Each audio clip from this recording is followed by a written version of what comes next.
I stood in the empty stockroom, staring at the schedule board where my name should have been. 3 weeks of ignored emails, 3 weeks of silence from HR, and now this? My hands trembled as I pulled out my phone, the screen blurry through sudden tears. 38 weeks pregnant, 4 shifts away from maternity leave, and they'd erased me like I never existed. The fluorescent lights hummed overhead, casting harsh shadows across the bare concrete floor. Boxes of inventory lined the walls, each one marked with weight limits I could no longer lift. 15 pounds. That's all my doctor would allow, and apparently, that's all it took to make me disposable. My phone buzzed. Manager calling. Hello? Margaret, you need to leave the building. No greeting, no explanation. Just orders. Excuse me? I'm scheduled tonight. I checked yesterday. You're not scheduled anymore. We can't accommodate your restrictions. Light duty isn't available in your position. My throat tightened. You're removing me? Right now? I submitted those restrictions 3 weeks ago. And we've reviewed them. There's nothing we can do. Please collect your things and go home. The line went dead. I gripped the phone so hard my knuckles went white. 22 years I'd worked here. 22 years of covering shifts, staying late, training new hires who'd eventually become my supervisors. And this was how it ended? A 30-second phone call and an empty slot on the schedule? My baby kicked hard against my ribs, as if protesting alongside me. I pressed my hand to my belly, fighting the urge to scream. 4 shifts. That's all I needed. Wednesday, my FMLA started. Wednesday, I'd finally have protection. But that was 5 days away, and apparently that was 5 days too long. I walked out through the main floor, past coworkers who wouldn't meet my eyes. Someone knew. Someone always knows. But nobody had warned me. Nobody had called. They'd just let me drive 40 minutes to work, let me waddle through the parking lot in the November cold, let me clock in before cutting me loose. The night air hit my face like a slap. I fumbled with my car keys, my hands shaking so badly I dropped them twice before getting the door open. Inside the car, I finally let myself cry. Not gentle tears. Angry, frustrated sobs that made my belly contract painfully. I needed answers. I needed to know if I even had a job to come back to. But more than that, I needed to know if what they'd just done was even legal. The drive home felt endless. Streetlights blurred past as my mind raced through possibilities, each one worse than the last. Had they fired me? Were they claiming I abandoned my position? Would they force me to use my FMLA early, cutting into the time I needed with my baby? My husband David was still awake when I got home, sprawled on the couch watching some police procedural. He sat up straight when he saw my face.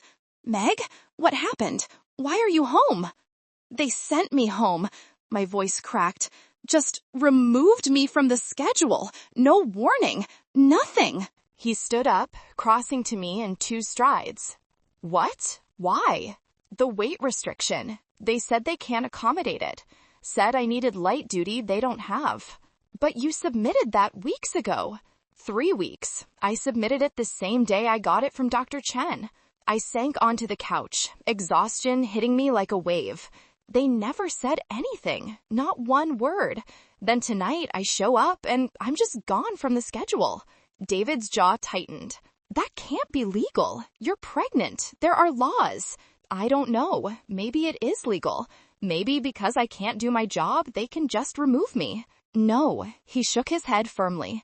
No, this is wrong. You call HR first thing tomorrow. You document everything. This smells like discrimination. I wanted to believe him, but I'd seen too many people vanish from that workplace over the years. Someone complains about safety? Gone. Someone requests accommodation? Suddenly their position is eliminated. The company always found a way to make it look legitimate. What if they already decided? I whispered. What if I call HR and they tell me I'm terminated? Then we get a lawyer. Meg, you've given them 2 decades. You don't deserve this. My baby kicked again, stronger this time. I winced, shifting position. I'm so tired, David. I just wanted to make it to Wednesday. Just 5 more days. I know, honey, I know. But he didn't know. He didn't know what it felt like to be erased, to be made invisible because your body had the audacity to create life. I barely slept that night. Every time I dozed off, I jolted awake, mind spinning with worst-case scenarios. We had some savings, but not much. My paycheck covered groceries, utilities, the car payment. Without it, we'd be stretched thin. And with a baby coming in 2 weeks or less, we couldn't afford thin. At 8 a.m. sharp, I called the HR line. It rang 4 times before someone picked up. Human Resources, this is Linda. Hi, Linda. This is Margaret Foster from the distribution center. I need to speak with someone about my employment status. One moment, please. Hold music. Classical guitar that did nothing to calm my racing heart. I paced the kitchen, phone pressed to my ear, counting the tiles on the floor. 42 across, 36 down. Margaret, this is Tom Bradley. I understand you have a question about your status? Tom, not Linda. They'd escalated me to a manager. That could be good or very, very bad. Yes, I came in last night and found I'd been removed from the schedule. My direct manager called and told me to leave because they couldn't accommodate my weight restriction. I need to know what my employment status is. Papers rustled on his end. Let me pull up your file. Okay.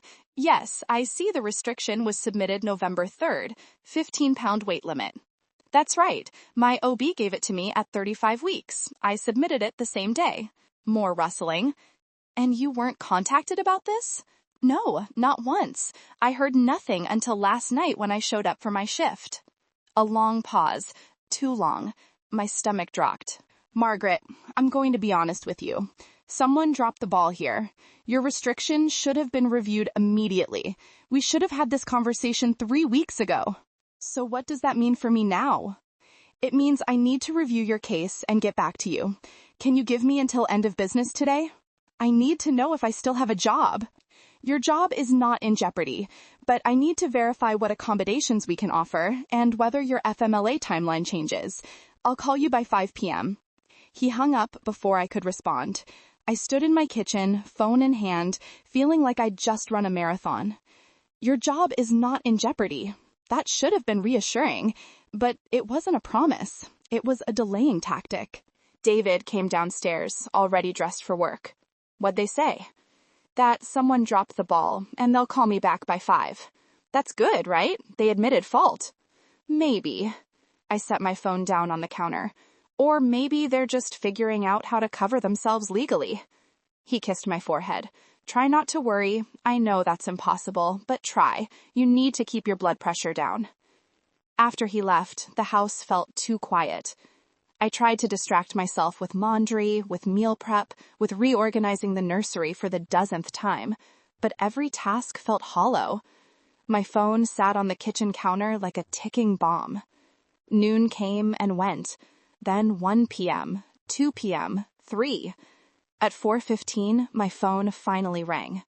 Margaret, Tom Bradley. I've reviewed your case with legal and with your district manager. My heart hammered. And? Your position is protected. You're not being terminated. What happened last night was a miscommunication that never should have occurred. The relief hit so hard I had to sit down. So I still have my job? Yes. However, since we cannot accommodate your current restrictions and you're scheduled for FMLA leave beginning next Wednesday, we're going to start your leave effective immediately. Wait, does that mean my leave ends earlier too? No, your end date remains the same. You'll receive your full 12 weeks starting from next Wednesday as originally planned. The time between now and then will be covered using your available PTO. I blinked. My PTO? You have 46 hours accrued. That will cover the gap. It'll be paid out in your next check. So I'm being paid for the time I would have worked? Correct. And to be clear, this is not a termination. This is not disciplinary action. This is us acknowledging we failed to address your accommodation request in a timely manner and making it right. I pressed my free hand to my chest, trying to slow my breathing. Thank you. I was really scared I'd lost everything.